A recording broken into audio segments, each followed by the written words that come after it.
It began with a sound not of drums or celebration, but of panic.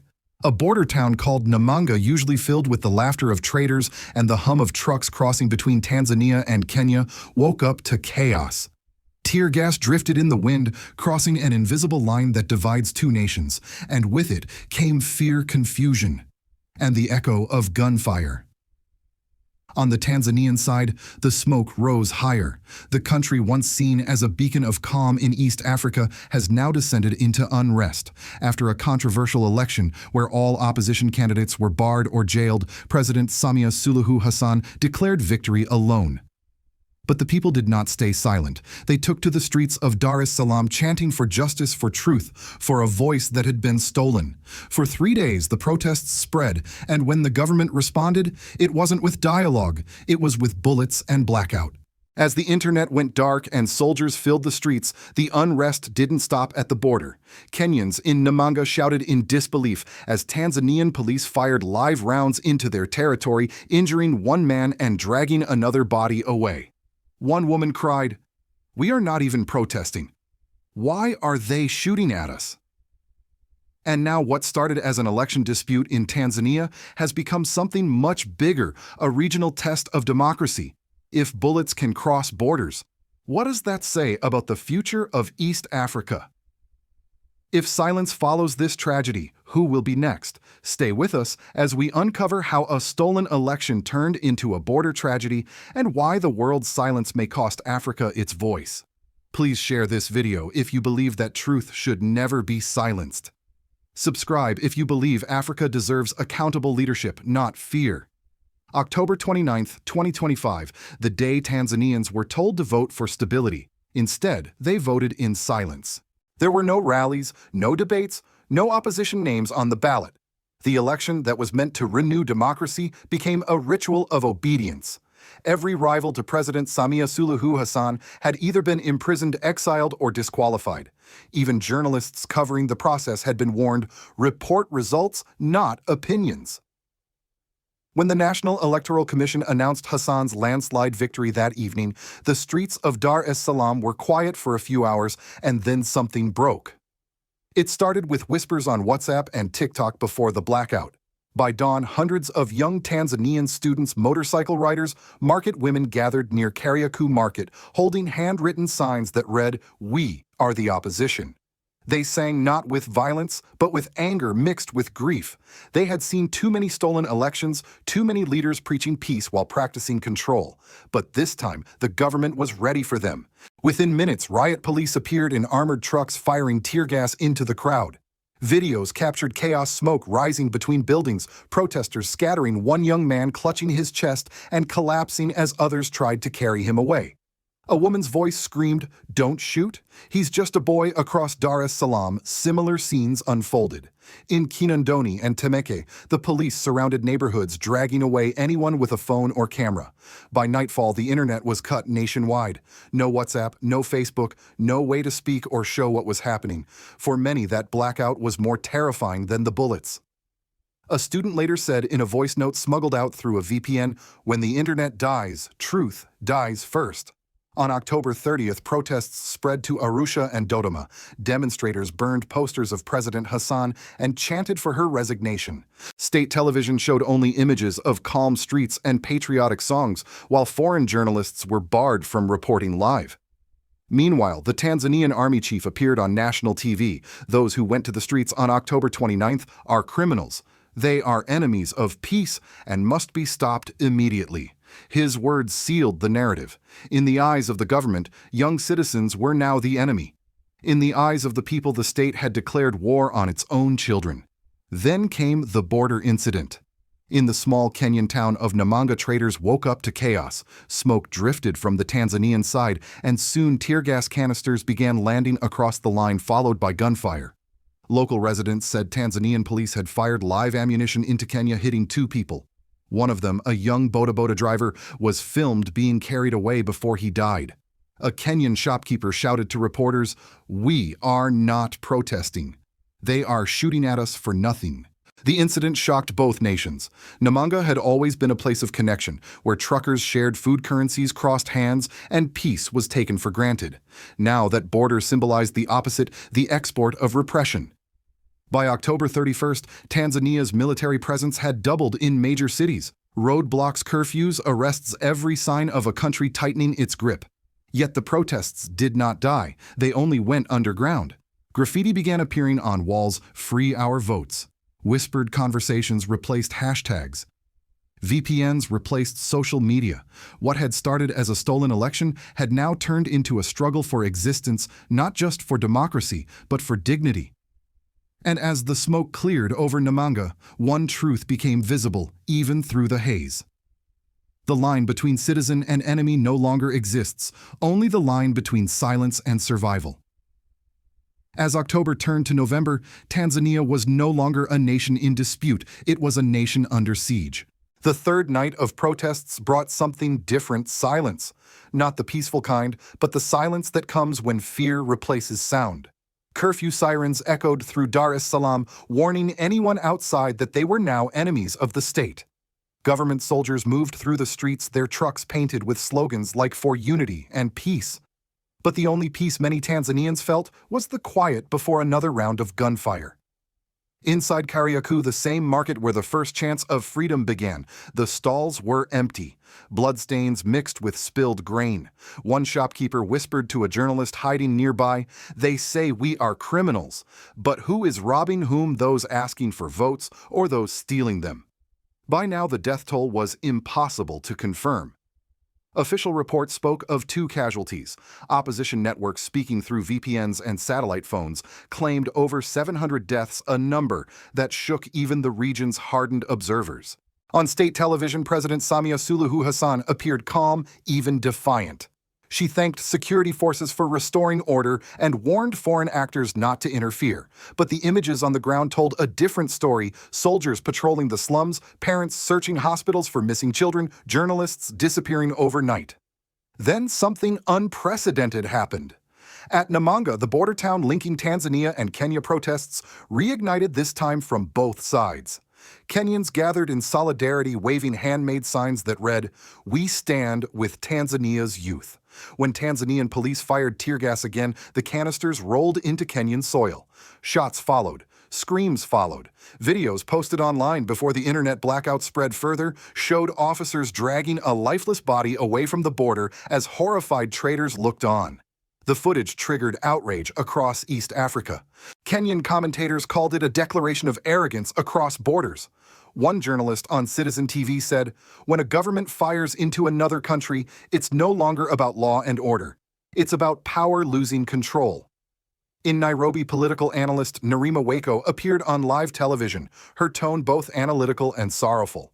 "What we're seeing is the collapse of regional solidarity. Tanzania's actions are not only an assault on its own people, they're a test of Africa's conscience. The African Union's silence is betrayal." Her words resonated deeply. Across social media, where VPNs still worked, hashtags like "Namwe Stand with Tanzania" and "Where is the AU" began trending. Ordinary citizens from Kenya, Uganda, and even South Africa started posting black screens and short clips of candle vigils. Meanwhile, Human Rights Watch and Amnesty International issued joint statements condemning the crackdown and urging an international investigation. But regional institutions, the African Union AU and the East African Community EAC, remained eerily quiet. Even Kenya's president, who currently chairs the EAC, avoided comment.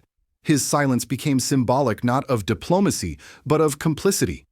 Inside Tanzania, resistance began to take new forms. With the internet shut down, citizens turned to shortwave radio and hand-delivered leaflets. One underground broadcast from Mbeya declared, "They have silenced the web, but not the heart." In the refugee camps near the border, hundreds of families gathered with what little they could carry. Mothers held their children and whispered prayers in Swahili, "Mungu tusaidie," "God help us." At this moment, the story of Tanzania stopped being local. It became a mirror for every African nation where elections have turned into coronations, where truth is a crime, and where youth are labeled enemies for asking to be heard. The climax of this crisis was not just in the number of dead or the miles of border smoke, it was in the death of trust between governments and citizens, between neighbors, between Africa's leaders and the people they claim to represent. And as the flames dimmed in Namanga, one question began to echo across the continent. If those in power can shoot across borders to silence their own, what border will silence reach next? When the smoke finally thinned over Dar es Salaam and Namanga, what remained wasn't victory. It was silence, loss, and disbelief. The protests had been crushed, but the consequences had just begun. In the markets of Dar es Salaam, where life once moved with the rhythm of trade and laughter, stalls now stood half-empty. Truck drivers sat idly by their engines, unable to cross into Kenya. The border closure at Namanga had paralyzed one of East Africa's busiest corridors. Economists estimated daily losses at over $5 million, but for small traders, the damage was beyond numbers. A woman selling maize put it simply, "I used to cross the border twice a week. Now I just wait. Waiting has become my business." Across Tanzania's interior, the blackout had left scars that no report could quantify. Entire towns were disconnected, no online banking, no communication, no school access. Hospitals struggled to coordinate basic medicine deliveries because logistics apps were offline. The government called it a temporary security measure. For citizens, it felt like being erased from the modern world. Meanwhile, fear became a quiet neighbor in every household. Young people avoided group gatherings, churches whispered their prayers, and teachers warned students not to discuss the election. Even in universities, silence spread like smoke. Activism had turned into a memory. One professor at the University of Dodoma said under anonymity, they didn't just shut down the internet, they shut down thought. Beyond borders, Kenya's political atmosphere began to shift. Opposition MPs demanded a parliamentary inquiry into the border shootings. Civil society groups accused the EAC leadership, chaired by Kenya, of betraying democratic principles. The phrase East African betrayal started appearing in headlines from Nairobi to Kampala. Inside Tanzania, the cost was more than political, it was morale. The military's rhetoric hardened, calling for discipline and patriotism, while thousands of families quietly searched morgues for missing relatives. Some bodies were never claimed, others were buried in silence. The government continued to insist that foreign propaganda was exaggerating the crisis. But denial did not stop grief from spreading. And while state media displayed parades of soldiers pledging loyalty, ordinary people found courage in smaller ways, smuggling out videos drawing graffiti that read, "Free our votes," and sending coded messages through encrypted radio. A new underground movement was forming, not a political party, but a network of remembrance. Their message was simple: if we forget, we lose twice. Internationally, Tanzania's reputation as a peaceful nation cracked. Foreign investors paused deals, humanitarian agencies evacuated staff, and regional allies kept their distance. Even Uganda, long accused of its own democratic shortcomings, called the events in Tanzania regrettable.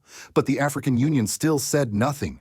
Diplomats quietly feared that the crisis could unravel the fragile unity of the East African community. Trade corridors were disrupted, tourism collapsed, and whispers of migration began. Young Tanzanians crossing into Kenya not for opportunity, but for refuge.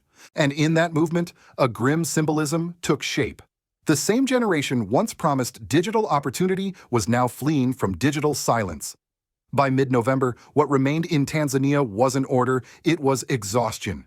No speeches, no banners, just a nation holding its breath. As one retired civil servant said, "We've seen coups, we've seen dictators, but this feels different. This time, it's not about who rules us, it's about who dares to speak." The protests may have ended on the streets, but the rebellion had moved inward into hearts' memories and the quiet conviction that sovereignty means nothing without justice. From Washington to Brussels, the violence in Tanzania barely made front-page news. A few lines in wire services, post-election unrest, at least 2 dead, then silence. But behind closed doors, diplomats and analysts knew the truth. Tanzania's collapse was not an isolated tragedy. It was a warning. At the U.S., State Department internal memos described the situation as a democratic breakdown with potential regional spillover.